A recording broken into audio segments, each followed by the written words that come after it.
Hello and a very warm welcome to you. You're watching live from Paris here on France 24. These are our top stories this hour.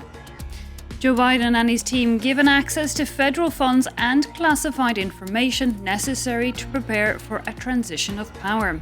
Donald Trump, however, has yet to concede defeat. With the number of cases of COVID-19 continuing to rise for a second consecutive month, Sweden starting now to impose restrictions in a bid to stem the spread of the virus there. A change in tactic from the government. We're going to be crossing over to Stockholm in this edition. And violent scenes in central Paris as police remove hundreds of asylum seekers by force. The Interior Minister has called for a report explaining exactly what happened. Also coming up in this hour, China's rocket en route now to the moon, the country's first attempt to bring back soil from the lunar surface for testing. The mission also seen as a major step forward in China's ambitions to set up a crewed space station within the next 2 years.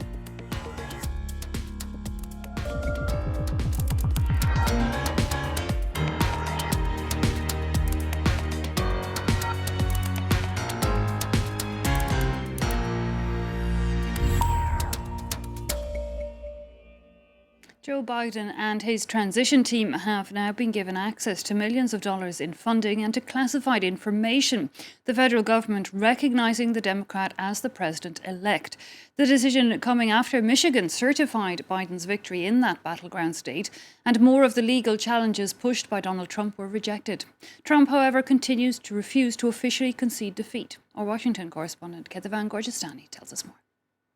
Just in case some people were thinking that he was taking a step towards conceding that election, he made things very clear, doubling down on Twitter, saying, "Will never concede." This, of course, is a tweet that comes after that initial tweet where he said that he was recommending that the GSA start working with the Biden transition team, also signaling that his administration was going to cooperate with the Biden transition team, but at no point in that initial tweet did he use the word transition. At no point did he mention the name of Joe Biden. Instead, he insisted that he was going to keep up the good fight, that he would prevail in the end. So really an idea that he continues to fight. He's pushing ahead, doubling down with legal challenges to the results of the election.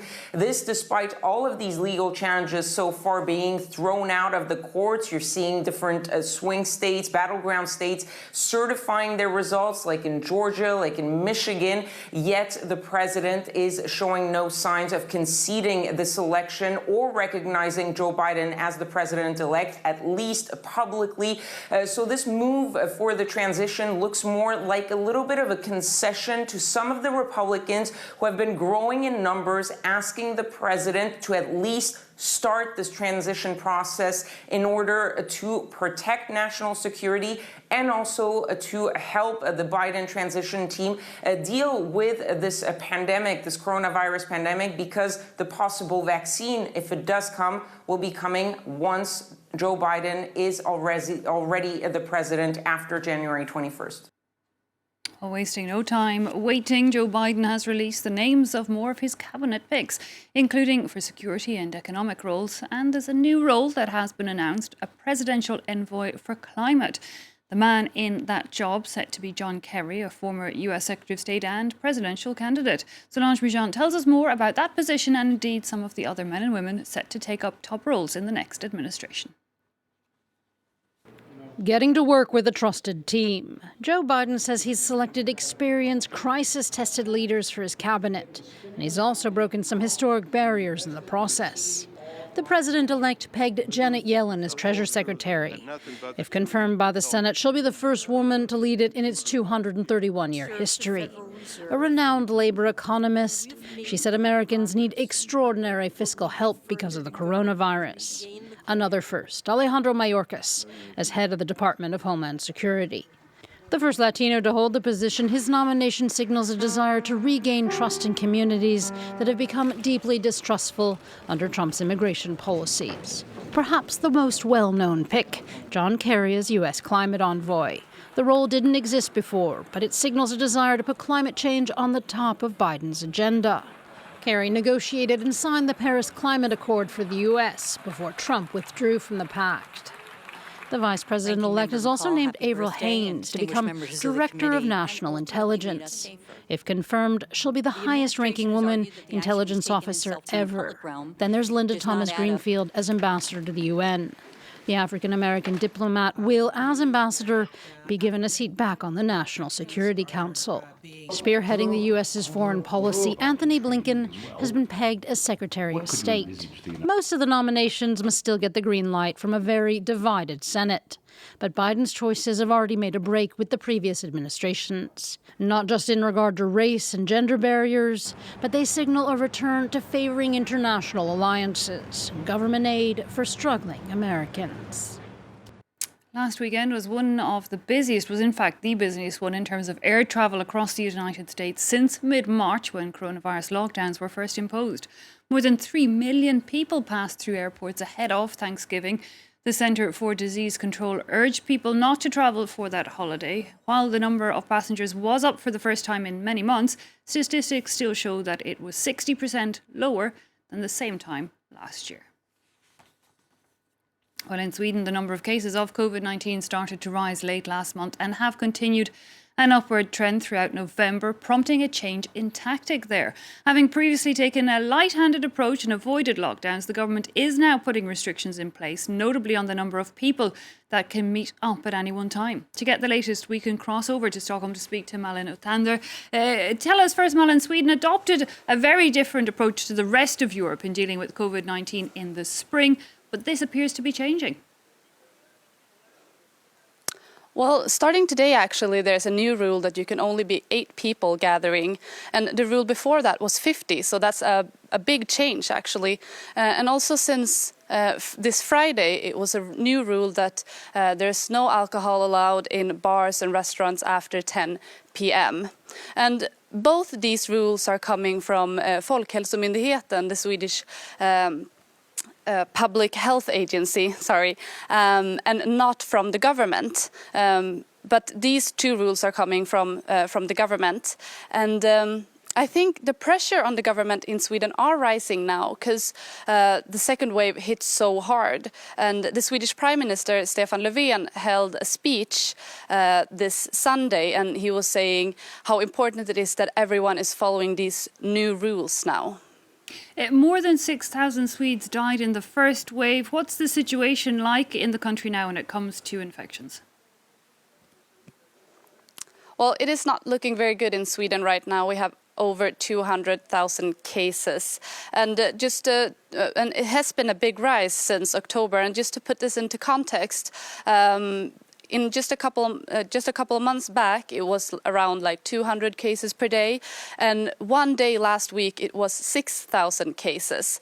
So it is not looking very good. And also there's a lot of reports from the hospitals that they are getting more and more pressured, and also, of course, they are tired from dealing with COVID almost all this year now. So I think we have a lot more to do, and people really need to follow these restrictions now in order to lower those numbers. Okay, restrictions starting there in Sweden this Tuesday. Groups limited to 8 people maximum.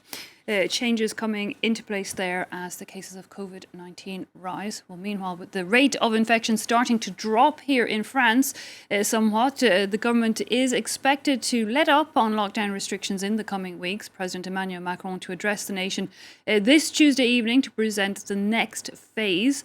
Many hoping, in fact, to be able to travel for the end-of-year festivities. Those festivities, however, potentially leading to another spike in infections. So one region in the country hopes that testing on a massive scale could help them alleviate the risk.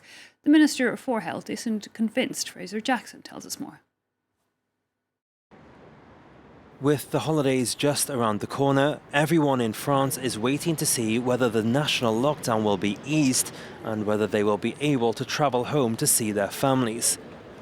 The French government has been criticized for not staging a wide enough testing program, but now some believe it could hold the key to temporarily ending lockdown.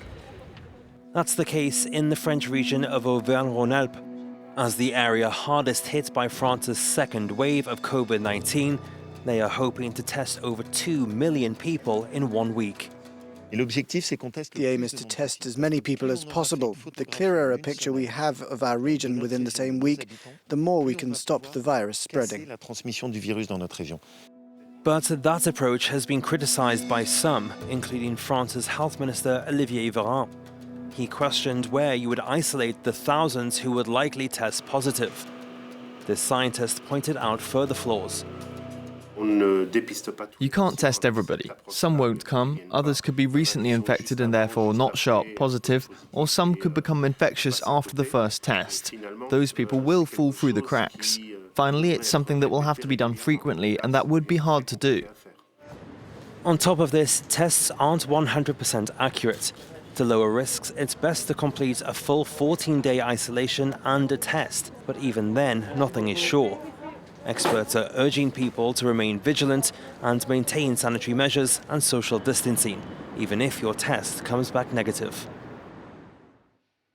Police in Paris used tear gas to force hundreds of homeless asylum seekers off the city streets Monday evening. 500 blue tents had been erected around République, with hundreds of people, mostly from Afghanistan, planning to sleep there after being moved on from a bigger camp on the outskirts of the French capital last week. The removal Monday night was violent, with the Minister of Interior asking for a report on the event. It's 9 p.m. on the Place de la République in Paris, and this man is refusing to leave his tent. While most did not resist the police advance, he was one of several to be dislodged by force. After seizing their tents, security forces later used tear gas to disperse the refugees and their supporters. We don't have any place to live, we don't have any place to sleep, and it's too necessary for us in this weather and the winter is coming, it's getting cold and we need somewhere to sleep. Earlier in the night, volunteers helped around 500 migrants set up on the iconic public square after a camp north of the capital was evacuated last week. La deuxième chose qu'on demande, c'est de cesser ce cycle infernal des campements qui se forment, qui sont évacués, souvent dans la violence, qui se reforment. Footage of the violence used by police officers quickly spread on social media, including one video showing a journalist on the ground after being knocked over.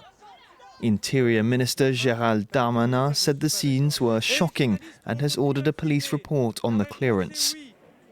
It comes after the government approved an amendment that would restrict the publication of police officers' faces. Unions say this could give police a green light to prevent journalists from documenting abuses. Meanwhile, over 40,000 people now estimated to have fled fighting in northern Ethiopia. The government there once again rejecting international calls to enter talks with the Tigrayan People's Liberation Front and repeating a warning to those living in the capital of the Tigray region to get out now before a full-scale military offensive is launched. While access to the entire region is being heavily restricted, a team from the AFP news agency did get to the town of Himea in the far west, a town targeted by the army earlier this month. For the first time, independent journalists have been able to report from inside the conflict zone in Tigray. AFP reporters entered Humera, one of the first towns targeted by the Ethiopian army earlier this month. In this town of 30,000 people, houses have been peppered with bullet holes. Many residents were wounded.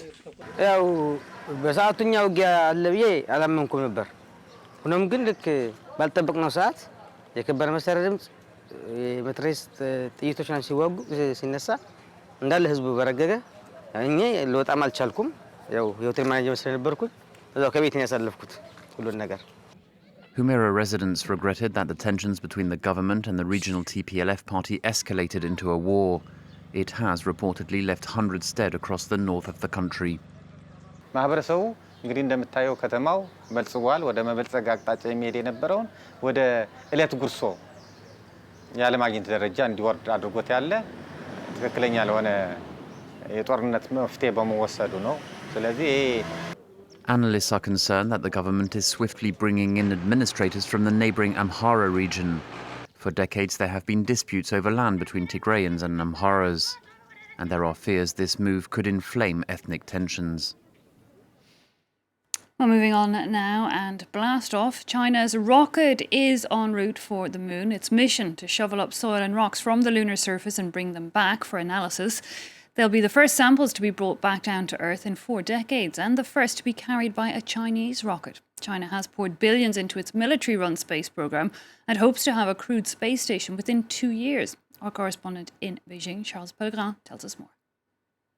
Well, there's obviously basically a new space race developing between China and the United States, one of the many fronts in the budding rivalry between those two countries. And China would become one of 3 countries to ever bring back pieces of the moon back on Earth. And this is part of quite a lot of headlines from the space program here in China over the past couple of years. They landed on the far side of the moon in January 2019, and there's currently a rover on its way to Mars. So quite a lot of developments here. What will be interesting to see here actually is that if this mission is successful, it will prove that China is a serious competitor when it comes to extracting mineral resources from space, from the moon, or from asteroids, for instance. Another thing to keep an eye out here is that since 2015, approximately, the U.S. has been a bit more aggressive about wanting to exploit space resources and appropriating them, even if it goes against most interpretations of international law. It'll be interesting to see what China's approach to this will be, whether they go the rogue route or whether they try and abide more by international rules. You're watching live from Paris here on France 24. If you're just joining us, these are our top stories this hour. Joe Biden and his team given access now to federal funds and classified information necessary to prepare for a transition of power. Donald Trump, however, has yet to officially concede defeat.